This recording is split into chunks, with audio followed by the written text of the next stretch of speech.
Hello friends, welcome back to this channel. दोस्तों, इस video में हम बात करेंगे एक पीएसयू बैंक के लिए जिसके साथ 33 करोड़ रुपए का फ्रॉड फिर हो गया है। लेकिन इससे पहले आपसे रिक्वेस्ट करना चाहूँगा कि अगर आप चैनल को फर्स्ट टाइम देख रहे हैं, प्लीज़ सब्सक्राइब करके बेल आइकन को हिट कर लीजिए ताकि आपको आने वाले समय में वीडियोज़ की नोटिफिकेशन मिस ना हो। और डीमैट या ट्रेडिंग अकाउंट अगर आपको ओपन कराना है, डिस्क्रिप्शन बॉक्स में लिंक आपके लिए दिया गया है। दोस्तों, हम बात कर रहे हैं एक सरकारी बैंक की जिसका नाम है इंडियन बैंक। जैसा कि आपको पता है, इलाहाबाद बैंक इसके अंदर मर्ज कर दिया गया था। इंडियन बैंक के शेयर प्राइस की बात करें तो प्रीवियस ट्रेडिंग सेशन में देखें तो 144.05 पे ओपन हुआ दोस्तों। 146.35 का हाई बनाया कल और 142.20 का लो। 27,76,145 टोटल वॉल्यूम जनरेट किया। मार्केट कैप है 17,853 करोड़ रुपए। 143.35 के ऊपर सेटल हुआ।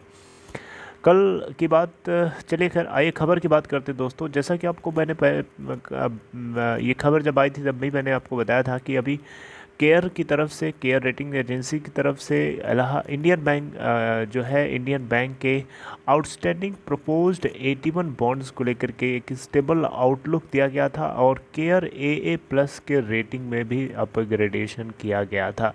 तो ये कहीं ना कहीं खबर इस बैंक के सपोर्ट में थी, अच्छी खबर थी।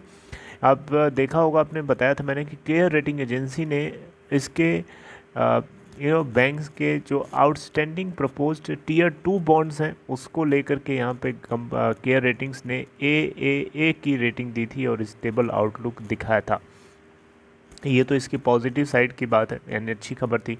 लेकिन दूसरी साइड अगर आप देखें तो ये थोड़ा सा डिसअपॉइंट करने वाली बात ये निकल के आती है कि इंडियन बैंक के साथ फिर से एक फ्रॉड होता हुआ दिखाई दे रहा है। देखिए, ऐसे लोग, जो लोग इस तरीके की एक्टिविटी करते हैं, ऐसे लोगों की वजह से ही सरकारी बैंक पिछले 5 सालों से डूबे पड़े हुए थे। और ऐसे लोगों को जब तक ऐसे लोगों के ऊपर शिकंजा नहीं कसा जाएगा तब तक ये बैंकों को नहीं छोड़ेंगे। देखिए, इंडियन बैंक को इस बार 33 करोड़ रुपए का चूना लगाया है। 2 अकाउंट्स को NPA डिक्लेयर कर दिया गया है। देखिए, कोई बैंक, कोई सरकारी बैंक हो चाहे प्राइवेट बैंक हो, किसी भी अकाउंट को NPA डिक्लेयर करता है तो सबसे पहले उसको RBI यानी सेंट्रल बैंक को रिपोर्ट करना होता है। तो यहाँ पे उसी तरीके से इंडियन बैंक ने 33 करोड़ रुपए से भी ज़्यादा, यहाँ लिखा गया है 33 करोड़ रुपए से भी ज़्यादा अमाउंट का यहाँ पे फ्रॉड हुआ है। और इसको लेकर के 2 अकाउंट्स को यहाँ पे NPA डिक्लेयर कर दिया है इंडियन बैंक ने। नाम इनके दिए गए हैं इन दोनों NPA अकाउंट्स के। पहला है राज इवेंट्स एंड एंटरटेनमेंट और दूसरा अकाउंट है कैप्रिकॉर्न फूड प्रोडक्ट्स इंडिया। इन दोनों अकाउंट्स को NPA डिक्लेयर कर दिया गया है RBI के लिए। RBI के सामने रिपोर्ट कर दिया गया है बैंक की तरफ से, राइट। तो दोस्तों, आपको बताना चाहूँगा, यहाँ पे बताया गया है कि दोनों जो कंपनीज़ हैं इन्होंने फ्रॉड किया है, डाइवर्जन ऑफ फंड किया है, यानी फ़ंड किसी दूसरे पर्पज़ से लिया और उसको यूटिलाइज़ कहीं दूसरे पर्पज़ से किया। इसको हम डाइवर्जन बोलते हैं, यानी फ़ंड को लिया, इधर उधर कर दिया, पता भी नहीं चला कहाँ गया। तो यहाँ पे देखें दोस्तों, तो कैप्रिकॉर्न फूड प्रोडक्ट्स के लिए अगर हम देखें तो टोटल जो आउटस्टैंडिंग अमाउंट है 22.36 करोड़ रुपए का, जबकि राज इवेंट्स एंड एंटरटेनमेंट के लिए जो टोटल एक्सपोजर अमाउंट है 10.97 करोड़ रुपए का है। इंडियन बैंक ने जो प्रोविजनिंग कर रखी थी कैप्रिकॉर्न फूड्स के अगेंस्ट 8.54 करोड़ की करी थी और 1.65 करोड़ रुपए की प्रोविजनिंग करी थी राज इवेंट्स एंड एंटरटेनमेंट के लिए, राइट।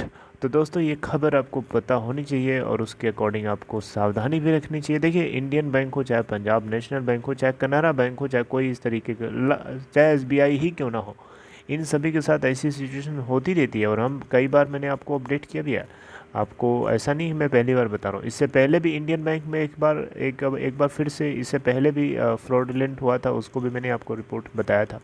तो दोस्तों, इस तरीके की चीज़ें होती रहती हैं और ये बहुत ही गलत है, होना तो नहीं चाहिए। लेकिन क्या करें, हमारे हाथ में नहीं है, आपके हाथ में भी नहीं है तो सरकार के हाथ में। लेकिन सरकार जिस तरीके से काम करती है वैसे RBI टाइट रहता है, फिर भी ये लोग कहीं ना कहीं से सेंध लगा देते हैं। चलिए, खैर अगर आपको अपडेट अच्छी लगी हो इस वीडियो को लाइक शेयर कर सकते हैं। बाकी अपना ख्याल रखिए दोस्तों, ऑल द बेस्ट।